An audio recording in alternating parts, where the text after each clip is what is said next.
Her eyes are beautiful, beautiful, beautiful. She uses Maybelline, Maybelline, Maybelline.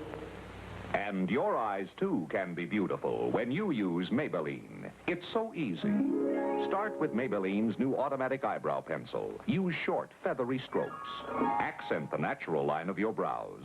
Soften the effect with your fingertip. See how much more personality shows in your face. Now, the most important step of all, velvety smooth Maybelline mascara. Brush up and up. Every woman needs mascara because even brunette lashes are light at the tips. Beckerman's glue is the best because we passed the sniff test. Beautiful. Paperback reader.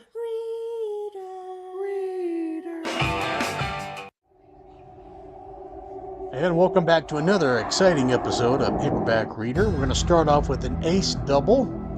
This is The Blue Atom by Robert Moore Williams from 1958. This great cover art is by Ed Valigursky. Isn't that just stunning? As you can probably tell, I just love science fiction paperback books. Here's on the flip side, The Void Beyond, written by Robert Moore Williams. Covered by Ed Emshwiller.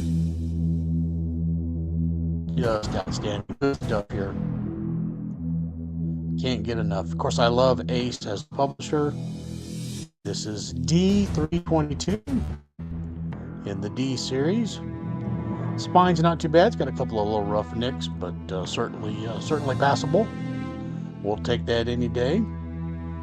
Here is a Ray Cummings book, Brigands of the Moon. I just finished reading Ray Cummings, and I thought I'll just read another one while I'm at it, but picked this up very recently. Covers by Ed Emshwiller. And I just love this old 1950s artwork. This is Ace D324. And of course, you don't have to like Ace as much as I do. A lot of people like Daw. A lot of people like Avon books, Dell. I like them all. But I have a real soft spot for Ace. Here's The End of the World, covered by Ed Emshwiller. It's kind of an anthology. Here's all the artists. Robert Heinlein.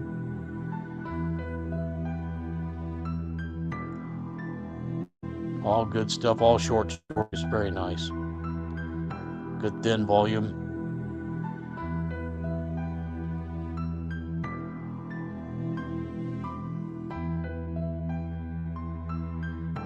Here's another ace double, The Man Who Mastered Time.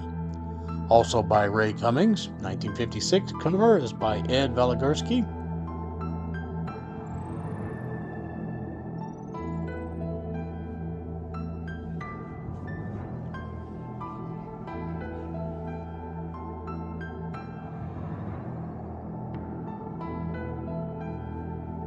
And on the flip side, The Overlords from Space by Joseph Keelam, 1956.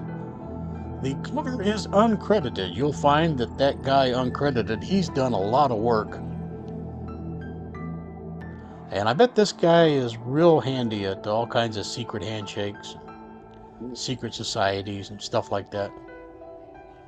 Of course, here's the spine, Ace D173. A little bit of roughness, but we will take it any day.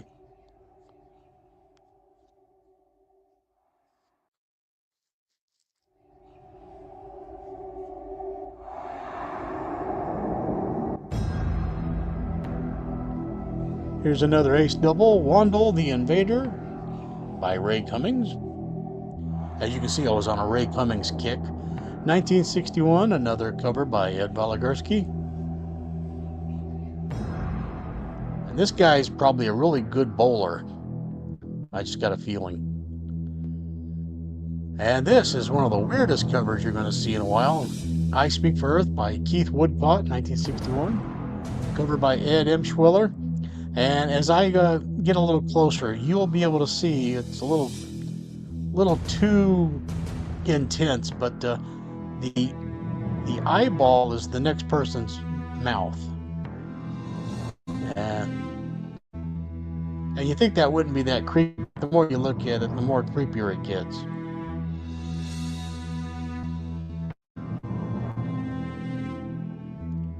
Pretty good condition overall. D497. Wandle by Ray Cummings. Good still. Here's a slightly larger paperback. It's a volume 2 of the Flash Gordon series. This is going to feature the artwork of Mac Rayboy. That's how I pronounce it. Hopefully that's right. Good size volume, 256 pages, as you can see.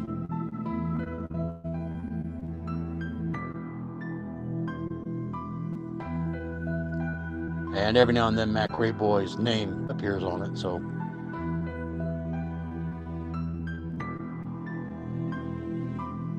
Emmanuel Mac Rayboy, his real name is Emmanuel, started his comic book work on Captain Marvel Jr.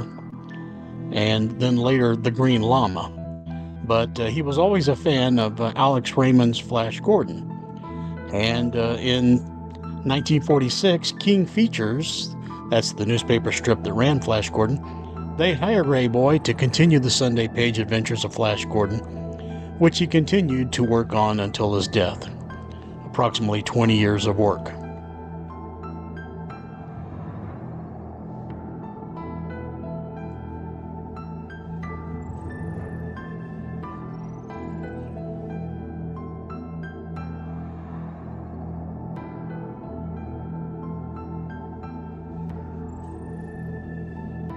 And I'm going to cheat and put in a hardback real quick. I couldn't help picking this up. I have these novels, but this book puts 5 of them together. And there's 2 novels from the Pellucidar series, and then the other novels are from the Martian books that Edgar Rice Burroughs created. The back cover is not much to speak of, as you can see, but the interior is okay, but they have the occasional picture. So here's some J. Allen St. John images, but wouldn't that have looked better had they just splurged for the color? But I don't mean to cast stones at it. I mean, I'll take it, but you can see, I mean, that looks nice. Would have been so much better with color. I mean, if they're going to put those pictures in there, they might as well put them in color. That's the way they were made to be viewed. That's just my humble opinion. Not much of a title, science fiction classics. But anyway, couldn't resist. Good deal, good price on it.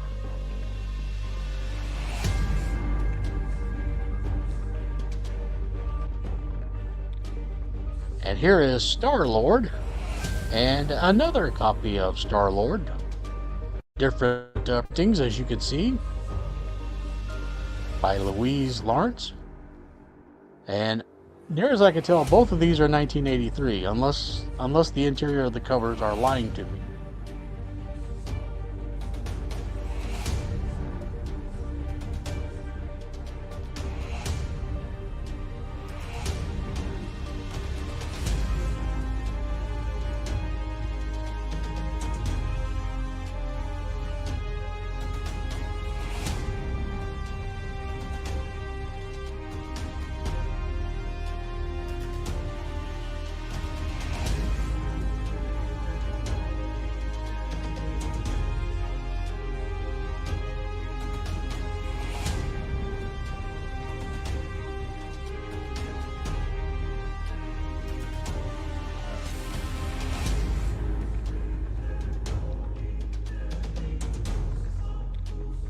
And here's Gordon R. Dixon's Spatial Delivery.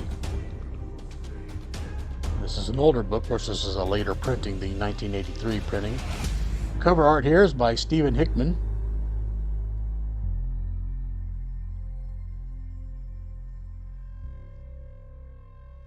Very wild looking. And here in a second, I'll show you an earlier printing that I've shown you in a previous episode.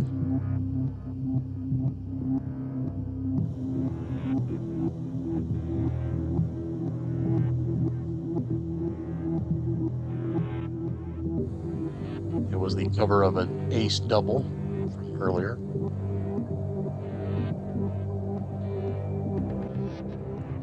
And here's Hour of the Horde by Gordon R. Dixon, 1978. Cover art by Greg Theakston. Haven't read this one yet. Looks like he's got a pretty interesting cast of characters surrounding him.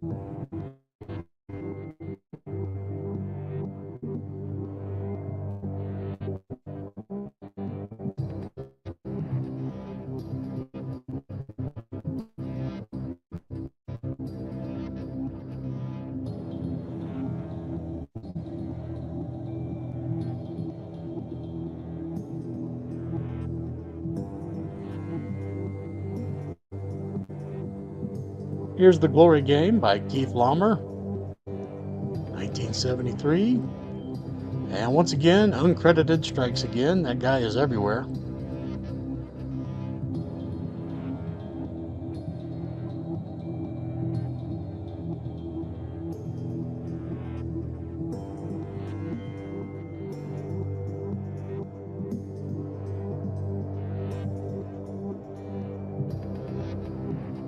Here's A Trace of Memory, another Keith Laumer book,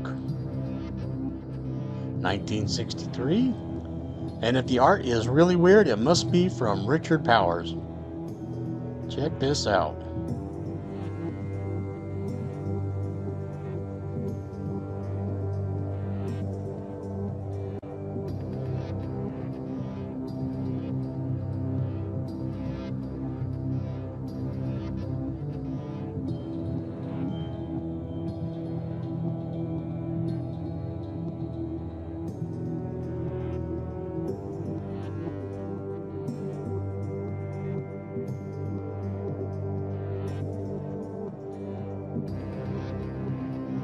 Here's a D. McLaughlin book, The Fury from Earth, 1963. Cover art by Jack Gauguin.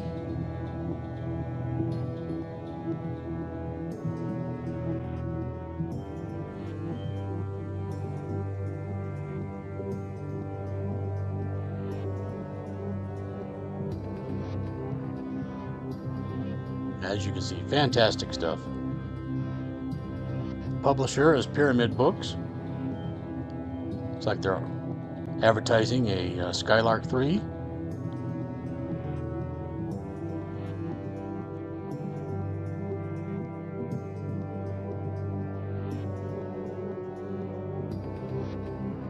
And here's another copy of Night of Masks by Andre Norton. I had showed an earlier version of this on an earlier episode. But here is some great 1976 cover art. I'm going to guess Jack Woolheiser is how you pronounce that.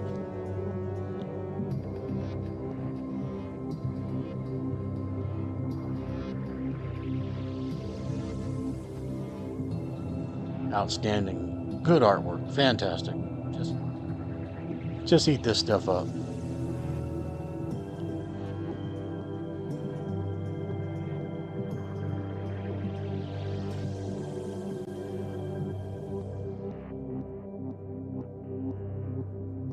Here's 200 Million AD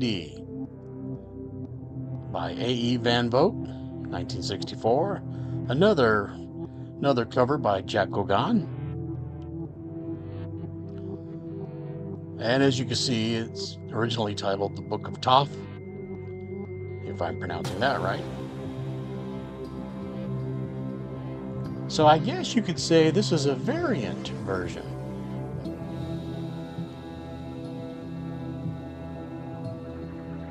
Publisher is Paperback Library. Interesting little artwork here.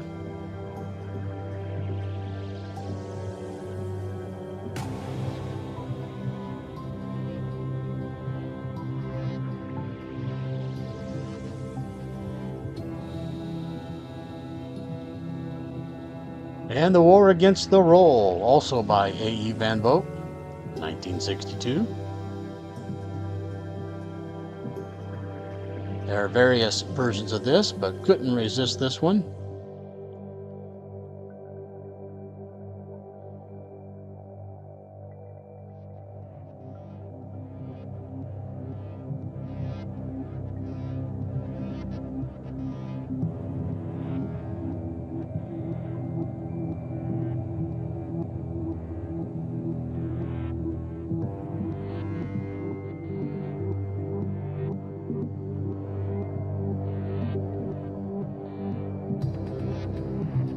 I wonder if Stan Lee got the name Skrull from Roll. Oh well. Here's a Denmark Tarzan book. Printed in 1972, printed in Denmark.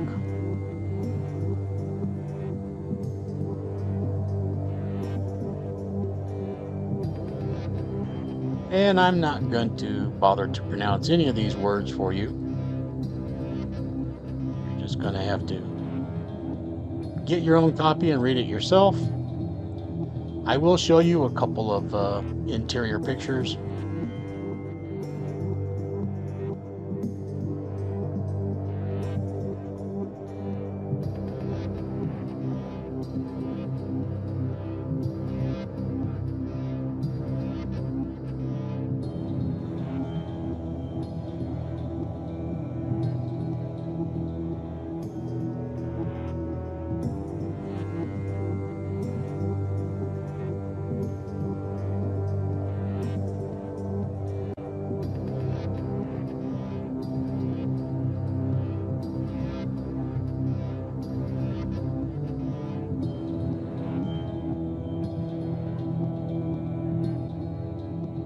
Speaking of Tarzan, here's Tarzan and the Ant-Men.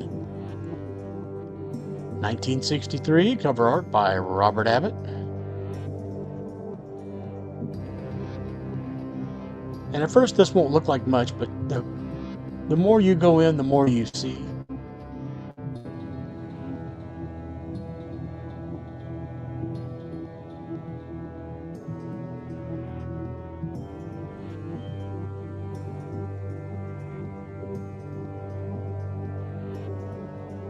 And from that same set, another balanced book, Jungle Tales of Tarzan.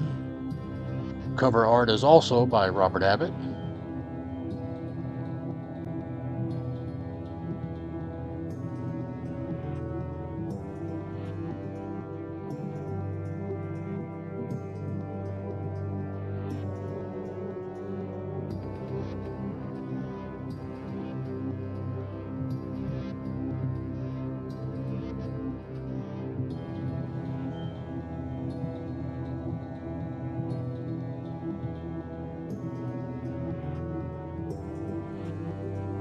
The same set, cover art by Robert Abbott again, Tarzan and the Jewels of Opar.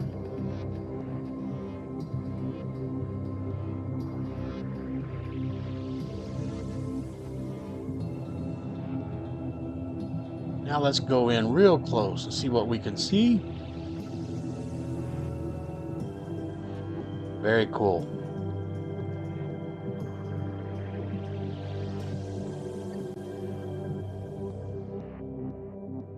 Bring back yesterday. That's what Paul McCartney always wanted. Here's 1961, cover art by Ed Valagursky.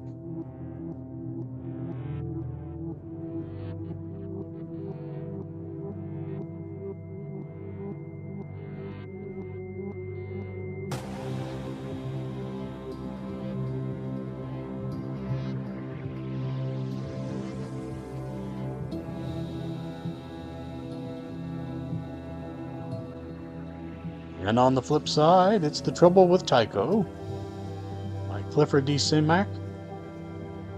Cover art by John Schroner.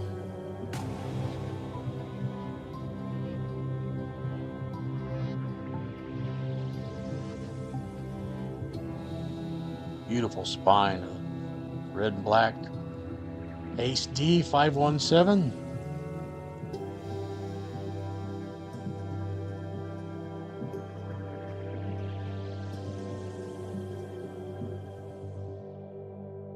And by Austin Hall, it's The Spot of Life.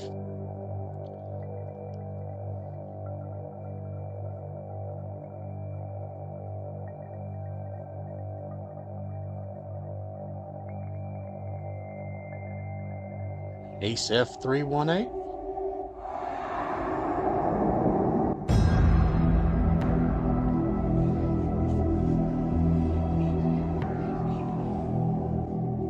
And from Vega Books, it's Venus Venture by John E. Muller, 1965. Great artwork here, but it's uncredited, sadly.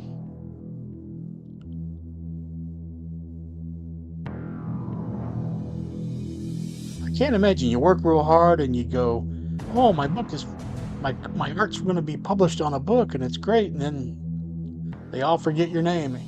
You probably turned in the artwork a year ago. Probably got paid a very standard rate.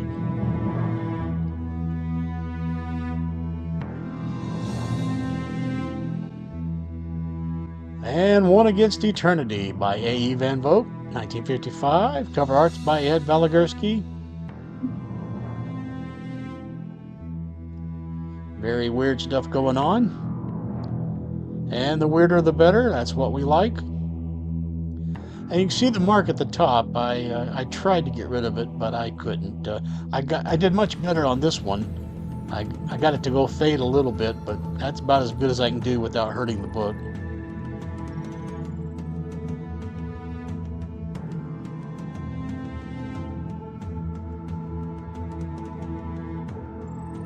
The Other Side of Here. Speaking of the other side, let's flip it over and look back again at that other story.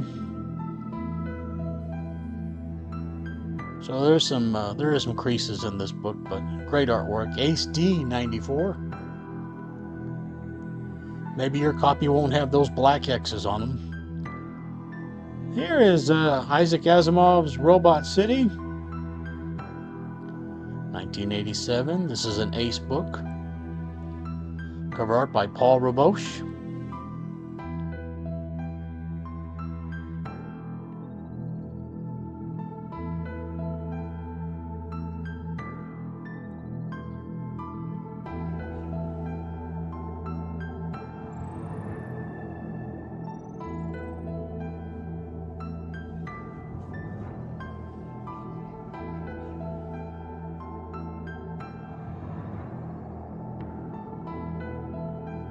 And You Are Too Much, Charlie Brown, 1966.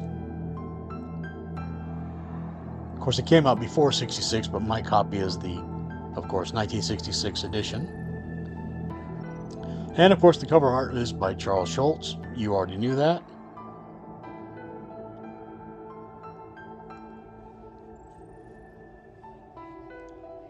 And I picked up another copy of the Dell edition of Tarzan and the Lost Empire. Cover art's by Robert Stanley. Just a tremendous, tremendous cover by Dell Publishing.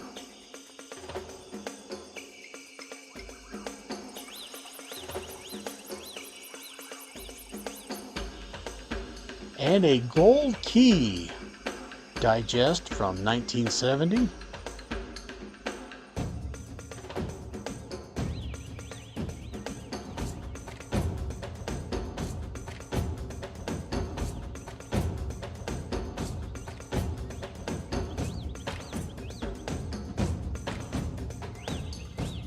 And of course, Gold Key was by Western Publishing.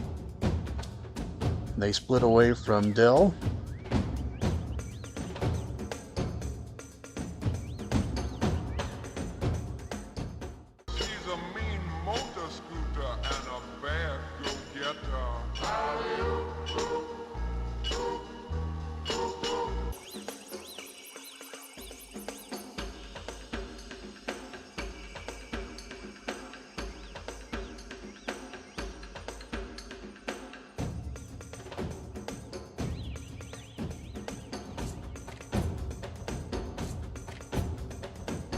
Now, we'll get back to more good science fiction in a second, but I want to take a few minutes to show you all the alley-oop books I have.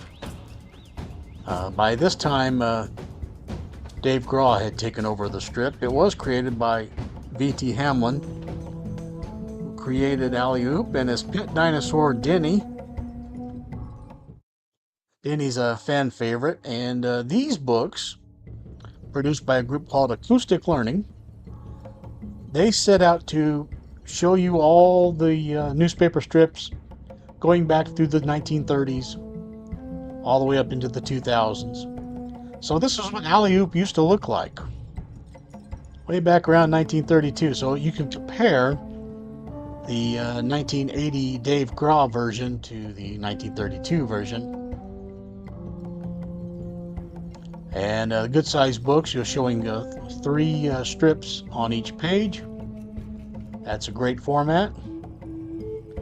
And of course, some books will have 2 strips per page, as you'll see the difference here later. But I picked up the Alley-Oop book where he goes to the moon, and had no idea that Alley-Oop was at the moon. I didn't read Alley-Oop. I've been missing out on this all these years. Here's the War with Lem. So this is the second year. Lem is the kingdom on the left there. Alley-Oop's kingdom by King Guz is the land of Mu. And of course you'll pick up all these details the more you read them. Sometimes King Guz is upset at Alley-Oop. Most of the time they're on good terms. So here's the king of Lem, named King Tunk, and they're invading Mu. But Alley-Oop is able to make short work of them because they cannot handle Denny the dinosaur. Gives Alley-Oop quite the advantage. But you'll find that Alley-Oop is probably the best fighter. He is a combination, dare I say it, Conan the Barbarian, Sergeant Fury, because he likes to smoke cigars, which you'll see later, and just all-around adventurer.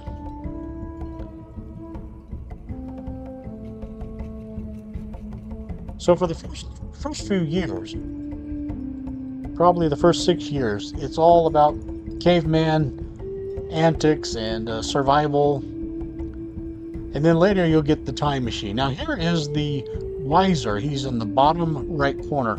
He's their local witch doctor, and he actually does have the power to let Alley-Oop see where his friend Fousey is visiting some other tribe.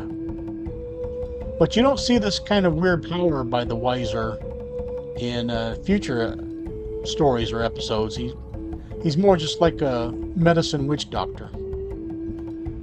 And I probably haven't mentioned yet, there's Ula, that's Alley-Oop's girlfriend. And briefly she took over for the Wiser when he was gone for a while.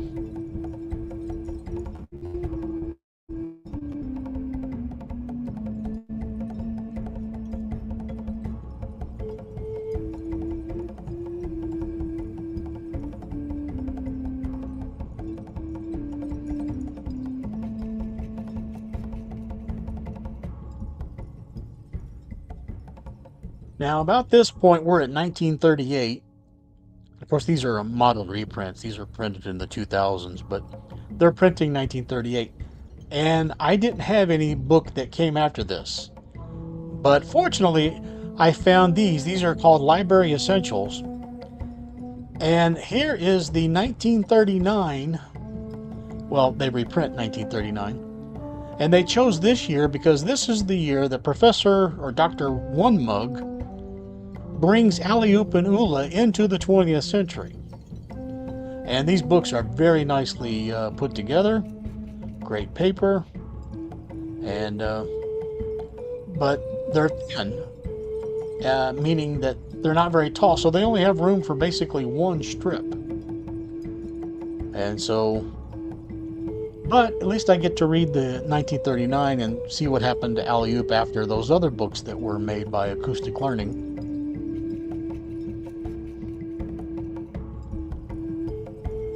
And so Alley-Oop is stuck in the 20th century. He gets lost. He's thrown in jail. He breaks out of jail. He's riding in an airplane. And the professor finally finds him and sends him to fight in the war, the invasion of Troy, just before the Trojan War. So Allie takes the side of the Trojans and is fighting the Greeks. And I think about this point they realized they had a hit on their hands because people were really eating it up, and of course I love it. But my first exposure to alley-oop was when he was on the moon. And because I'm a science fiction guy, I thought, oh, this is great stuff. Now, you'll notice I've been doing a lot of page turning on this one. That's the problem. Your eyeballs go from left to right, from left to right. It's like watching a tennis game. It's kind of exhausting. I think you really need two strips on each page. So it's a very short book, and I bring this Big Little book I have. It's a 1937 alley-oop to show you they're the same height, these library essentials. And they didn't print other alley-oop stuff. It was Dan Dunn, Tim Tyler, and a few others like that. So you could put these all on the shelf at the same time, or like next to each other. It would fit with all the Big Little books. Of course, you'd have to have a very deep shelf. But now back to the acoustic learning books. Here, alley-oop gets a hold of the sword of Genghis Khan. And you're getting ready to see alley-oop will go everywhere. He'll meet Julius Caesar. Here he meets Archimedes. He fights in wars. He'll see Napoleon. On and on and on. And he'll even go into other dimensions. Here he is with King Solomon's mines.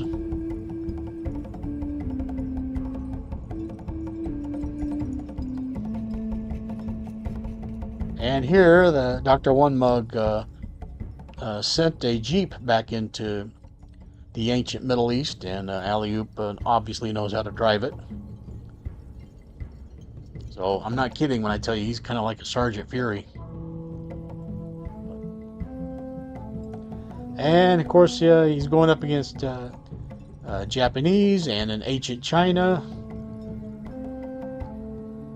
He is all over the place. Professor One Mug went back to the prehistoric times, and that didn't go so good for him.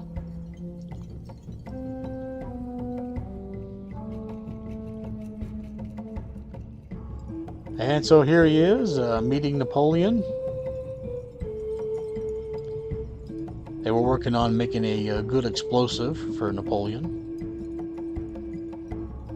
And here he is with Oscar Bloom there. They are fighting for the Americans. They're fighting against the Muslims around Tripoli during the 1700s.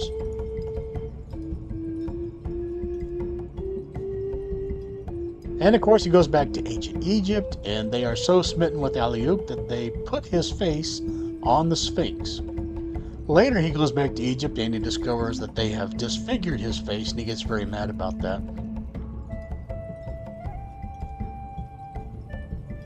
And let me just say, there is a Fantasyland alley-oop park that you can go to in Texas the next time you're there in Texas.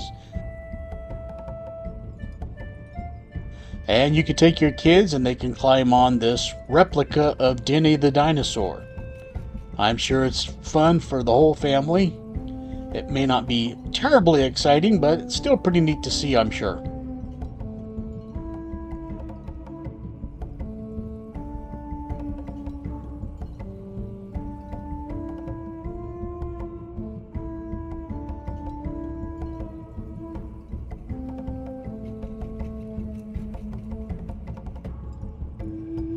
Now here's the book I first started with. Alley-oop Goes to the Moon. And I thought this was fantastic. Maybe this should be your first experience with alley-oop. So whatever you do, go find this book. It is great. Now, of course, Ula has been to the 20th century so many times that she has taken up the custom of wearing blue jeans, and she likes revolvers. But So here's what the king goes. There's a lot of fishing. By the way, they kill animals all the time and eat the animals right there for everybody to see. So I don't know how that would fly too well these days, but this is the 1940s at this point.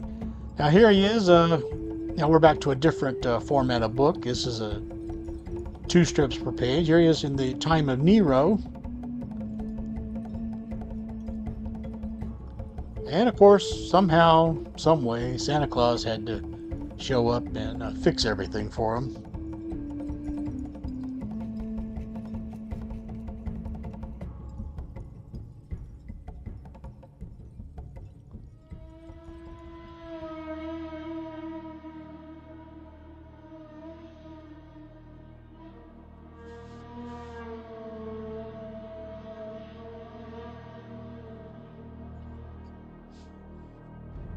And here he is in the story of Macbeth. Yes, that is the king, and the king is pointing to a ghost, someone he has already killed.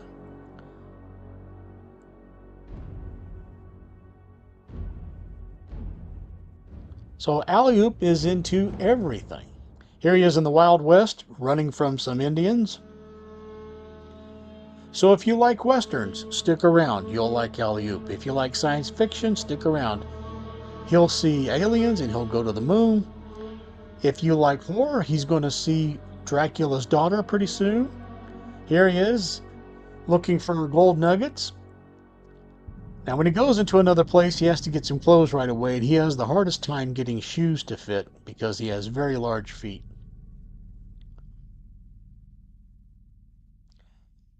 And by the way, I don't know if you've realized these, but these back covers are just fantastic. They've selected great images from the strips and put them on front and back covers. Here he is going through the Ice Age.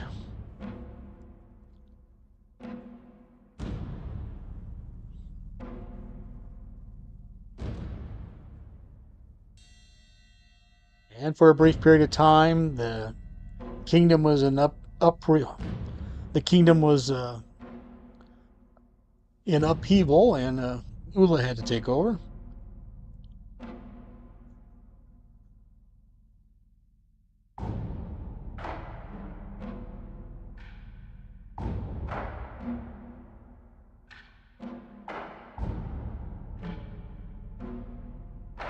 And we're to a different format. This is 3 strips per page. I'm going to show you this one up against it just to show you how the difference in the height. So in 1966, they decided to bring another time traveler in, and he's not affiliated with them. He just stumbles upon Alley-oop and meets him from the year 2166. Alley-oop meets some guys in the 20th century that have their own little rock band, and they dig the way Alley-oop dresses. So they say, let's form a band and call ourselves the Neanderthals, and they bring in Ula and Foozie's in the background. Foozie speaks in rhyme. He talks like Underdog talks, so he was great at writing songs for them. Here they are in Utopia.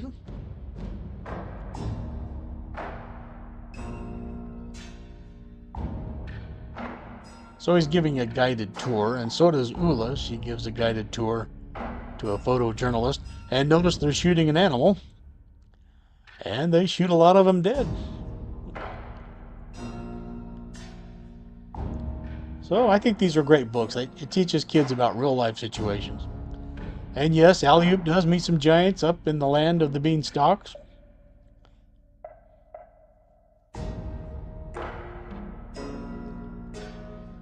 By the way, gentlemen, that woman there on the right, that's Queen. The Queen of Mu, Oompa. It's King Guz's wife, so hands off, fellas. And Alley-oop even drives race cars. The guy does everything.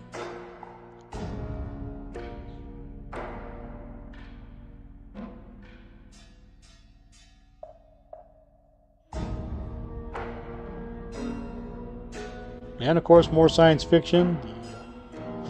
Dr. One Mug and Oscar Bloom make a mechanical man. And they send him back in time to the medieval time to help out Allie.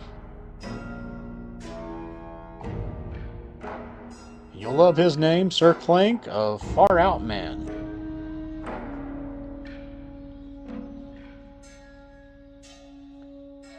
And it doesn't matter who Allie goes up against, he can flat out fight.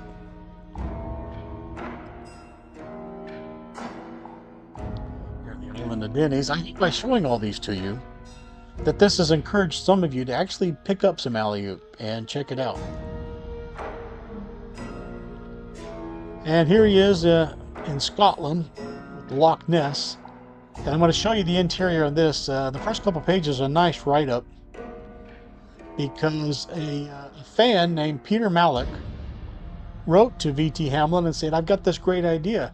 You should have Denny the dinosaur get sent back in time to Scotland.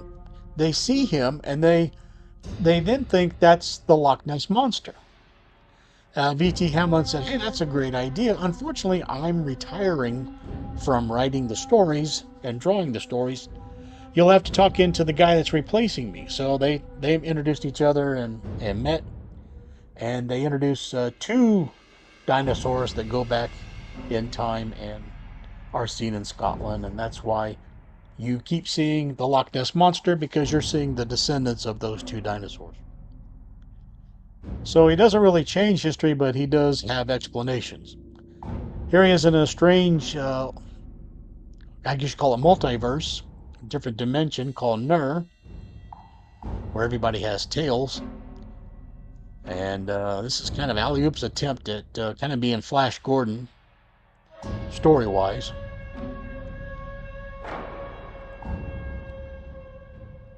And he's back in the Wild West.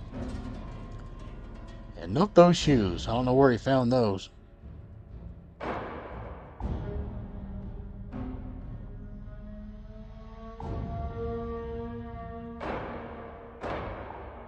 At this point, Alley-Oop meets Christopher Columbus. This is the point in time when Christopher Columbus was kind of stranded and they were running out of food.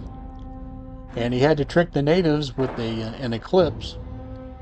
Wasn't exactly the most ethical thing to do, but I guess, you know, when the situation's dire, it calls for dire measures. And of course, Alley-Oop was there helping him and assisting him in doing that. These books are just absolutely marvelous. You guys do not know what you're missing. I can't stress it enough. You hopefully will give Alley-Oop a chance. Here he is in another dimension again on the planet Delphon.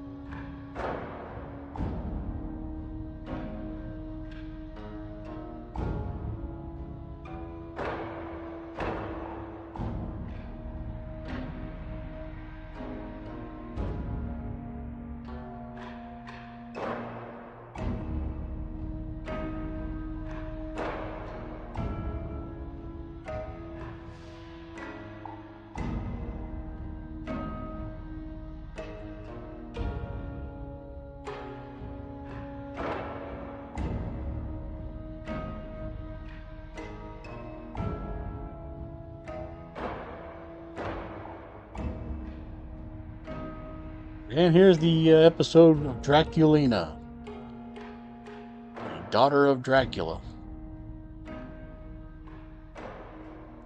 So if you like horror comics, you might like this book. You might give this one a shot. Take a look at page 1. You see what image that Alley-Oop will have to walk past. You recognize that. It's Vlad the Impaler, the original Dracula. The story's from 1981. You'll see on the front page they show you what year it's from. So, pretty cool stuff.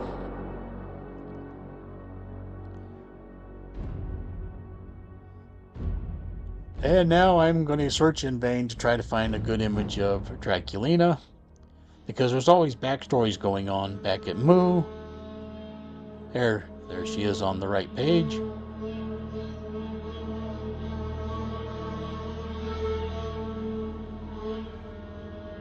And of course, you'll have to read the book to find out how she almost tricked Elliot. And poor Denny got stuck in the 20th century, and he got real panicked and caused all kinds of trouble and mayhem.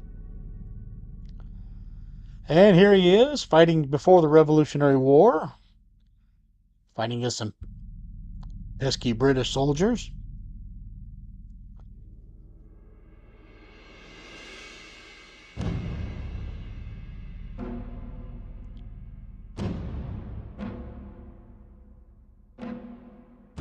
And here he is, flying in World War I, getting shot down by the Germans.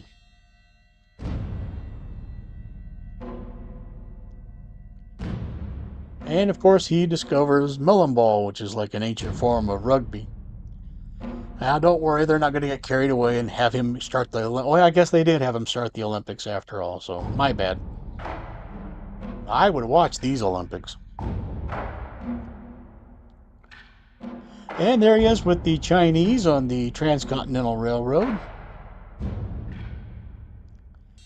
I tell you, the guy he goes everywhere and does everything.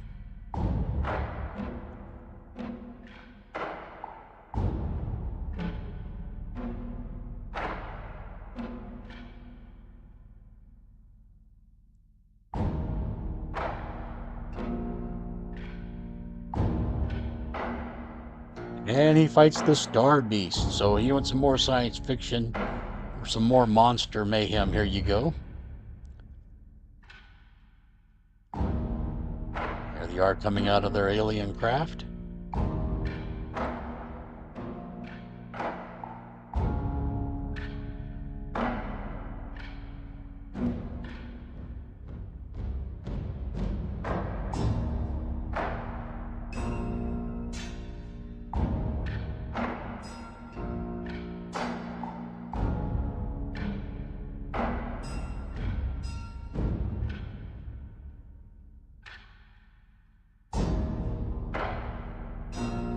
And here he is helping out some mermaids.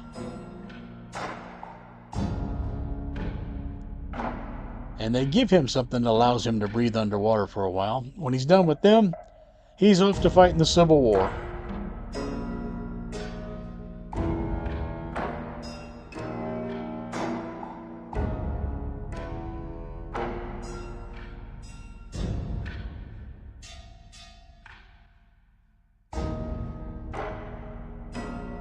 There's some visitors from another galaxy. The Hubots of Talaxia. These two alien women are up to no good. They are stealing the life force from dinosaurs and getting more powerful by draining them. So obviously we've got to put a stop to that. And introducing Fang. He's a little guy that likes to follow Alley-oop around.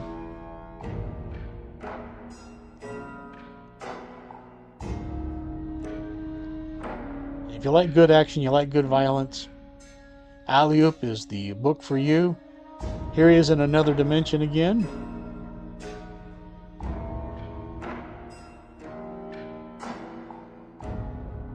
And there he is with the Hawk people. I tell you, you are missing out if you're not into this. It's the story of the Frankenstein medallion. Yeah, there's a guy in there that looks like Frankenstein. He's fighting the ancient Spartans with Oscar Boom.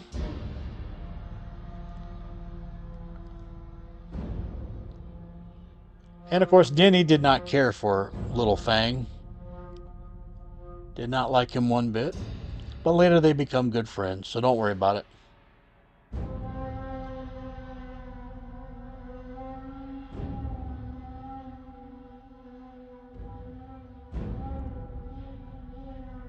As you can see, we're now in 1992. And there will be another artist turnover by a Mr. Bender. He will become the third artist.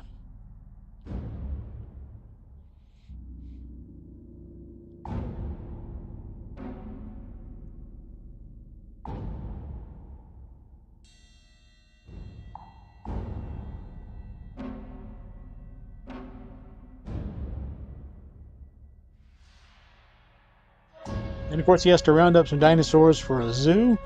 And you'll never guess who is driving this pickup for Alley-oop.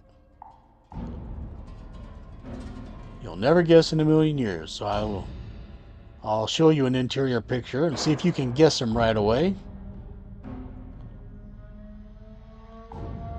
You got to think back a few years in the race car driving world. I don't think they name him by name, but that's Richard Petty.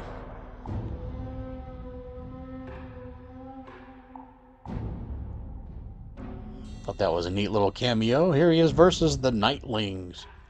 These were some creepy looking dudes. And they could not handle the light.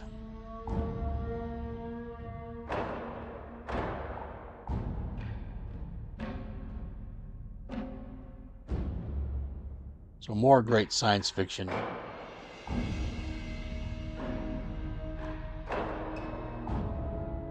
And hang in there, we're almost done with the alley-oop. We'll get back to some good science fiction, some Ace books here in a minute.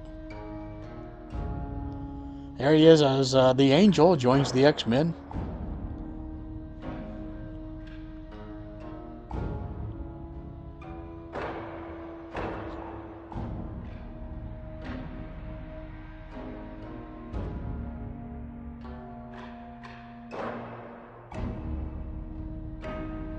And here near the end of my alley-oop books, I got a little too far over to the left there, so you'll have to just bear with me. There's only like 2 more books here of alley-oop.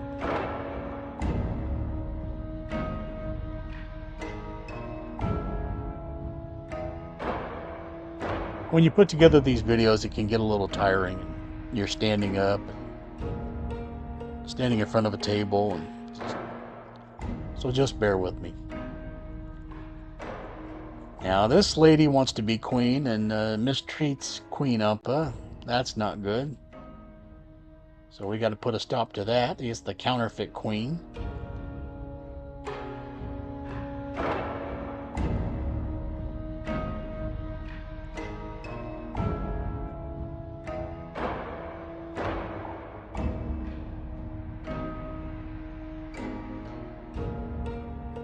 And there's one more book after this. There he is with his best friend Foozie. And they fight against the Muslim slavers. And slavery is still a big problem over there. But I can't dwell on that too much. I don't want YouTube to take this down for any reason. So now those nice alley-oop books can go safely back on my shelf. And you see the size difference that I'm having to deal with. But here we go, another Ray Cummings book. It's the Shadow Girl from 1962, cover art by Ed Emshwiller.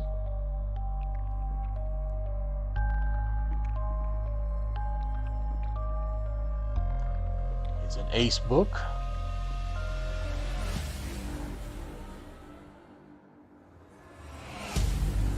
D535. This is just great artwork. And these little books are just perfect. They'd make great stocking stuffers. Siege of the Unseen by A.E. Van Vogt, 1959, cover by Ed Valagursky.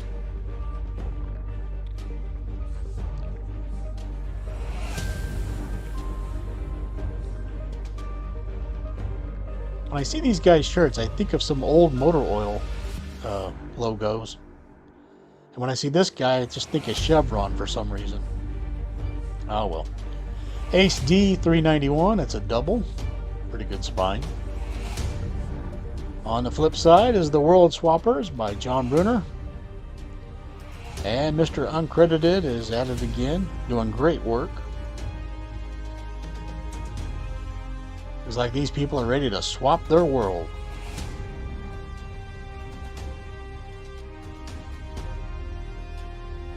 Beautiful stuff. Here's The Snows of Ganymede by Poul Anderson, 1958, covered by Ed Valagursky. It's a Ace D303 double. And on the flip side is The War of the Wingmen, also by Paul Anderson. Covered by Ed M. Schwiller. Hey, check out these guys that look like the Man-Bat.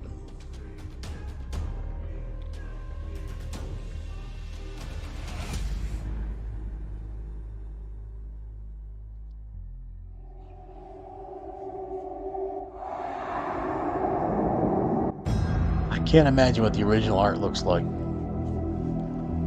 And I would hope that it's poster size. I should probably try to make my own, but...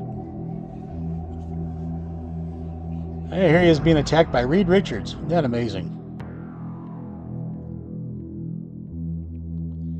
Ace D303. Here's the Space Hounds of IPC, written by Edward E. Smith, 1966, covered by Ed Valigorsky.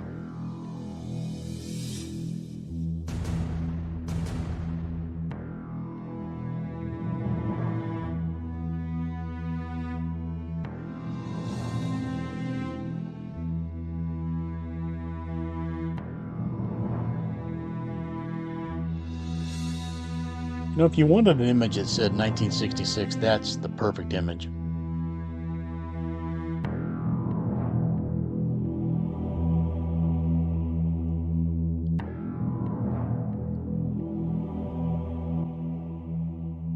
Now, I already had this, but I couldn't resist another one. It's The Eye of the Monster by Andre Norton, 1962 by Ed M. Schwiller. And I think this one's a little bit better condition than the other one I had.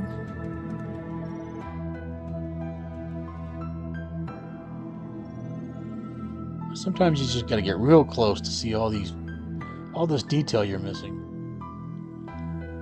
And the other side is another Andre Norton story it's called Sea Siege. Covers by Ed Valigorsky. And this goofy looking dragon.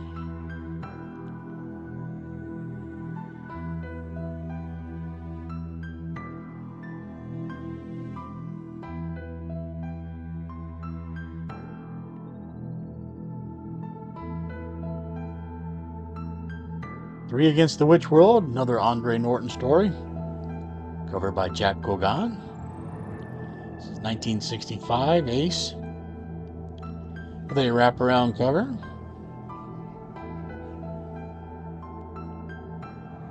Start off showing you a little detail first, and then I'll show you the whole cover. Ace F332.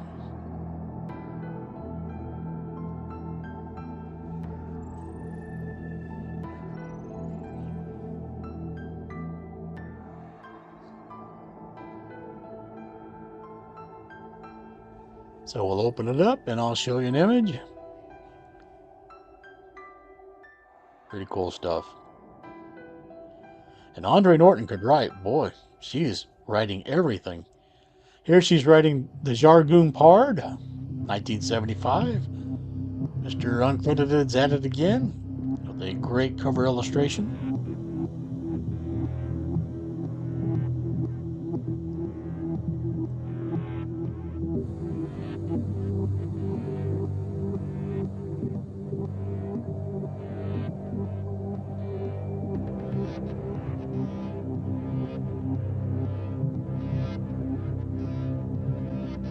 And here is Arena by Jay Scotland. This is the third Jay Scotland book I have. It's an Ace G520. Jay Scotland would write about historical fiction.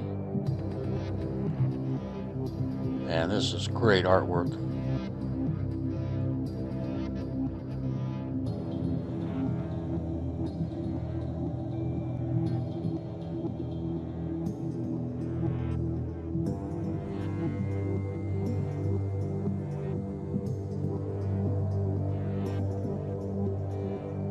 And of course, Jay Scotland is really John Jakes.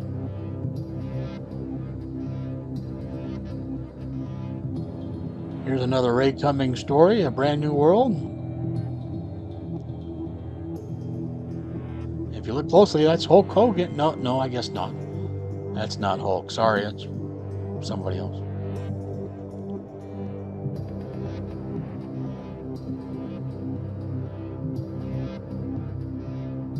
I have to get glasses, apparently. Ace F313, if you wanted to find a copy of that.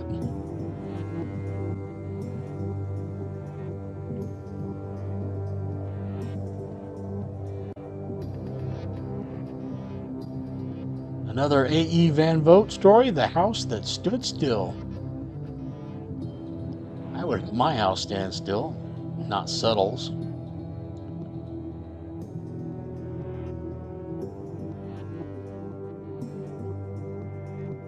This poor guy getting shot in the back.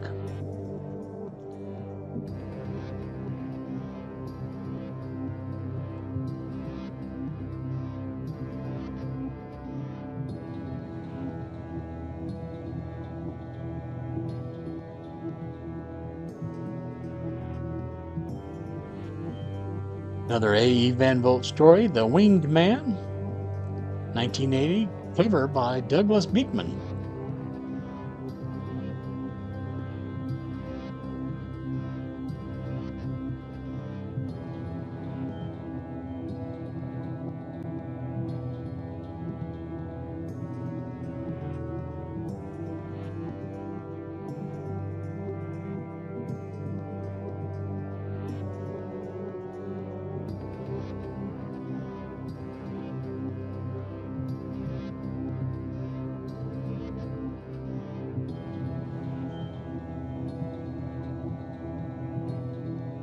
And here is The Ant-Man by Eric North, 1967, covered by Jack Ferragasso. And Jack, you did a great job on that cover. This is from McFadden Books. As soon as I saw it, I knew I had to have it. Check out these Ant-Men.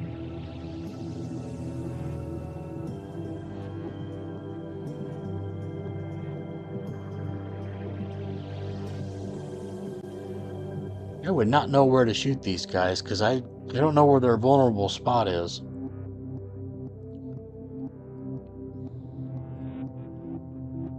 I guess right in the mouth or the eyes. And guess who their leader was all along? It was Hank Pym. Amazing. Just had to have that. Here's The Beast of Tarzan. Edgar Rice Burroughs, 1969, cover by Robert Abbott. From, of course, the great publisher Ballantine.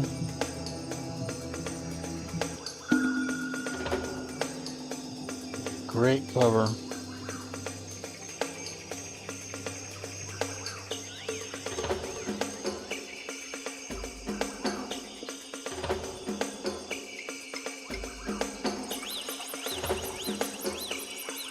Well, that was a lot of fun for me. I hope you all enjoyed it too. I do thank you for watching.